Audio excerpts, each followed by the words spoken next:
Hello, we are Sierra McMurray, Ruth, Haile, and Andrew Betz. Today we're presenting on our product, Bouquet of Fruits. Here's our poster. We wanted to emphasize on it that our product is diabetic friendly, but also sweet, which gives us a competitive advantage. It is meant to be shared with all of our loved ones in memorable occasions. We also cut our strawberries into roses to make it look like a bouquet and then surround it with other fruits shaped into hearts, including pineapple, honeydew, and watermelon. Our price for the product is going to be $70. Our manufacturing cost is $59.67. We have a couple of competitors who price about $10 above us. They sell both online and retail, but we think that Peace and Solace Fruit Gift, they actually have a much less attractive product than we do. Here's the combination of our three costs. Our raw materials included fruit and anything that we needed to wrap our product, so that's cellophane, skewers, and more. Direct labor is going to include cutting fruit, coating it in the syrup, assembling the baskets, and then getting them prepared for delivery. Lastly, we have our manufacturing overhead, which includes things to cut our fruit and present it and also keep the food safe and make sales on our register. Okay, so break even and target volume. We were asked how many units do we need to sell in order to break even. So we first found our contribution margin, which is price minus variable cost, and that gave us $39 per unit. And then we did total fixed cost per month over $39 per unit, and that gave us that we needed to sell 368 units in order to break even.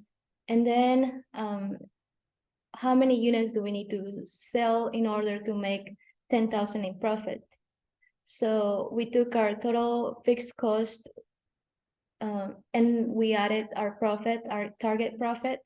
That gave us 24,349, and then we divided that by our contribution margin per unit, which gave us 624 units that we need to sell in order to make that much profit.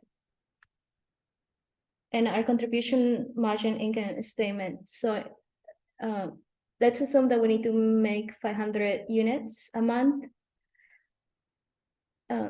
So we calculated that our sales revenue will have to be 35,000. And then we subtracted variable cost that gave us 19,520 for contribution margin. And then we subtracted our manufacturing overhead, and that gave us $5,171 in profit. For the make or buy decision, we can see that our variable costs are going to be slightly higher because we are now purchasing it from Evil Corp, but our fixed costs are going to be slightly lower, meaning that our contribution margin is going to be slightly lower. And this will favor manufacturing at high levels of production because the contribution margin will outweigh the increase in fixed costs. Go to the next.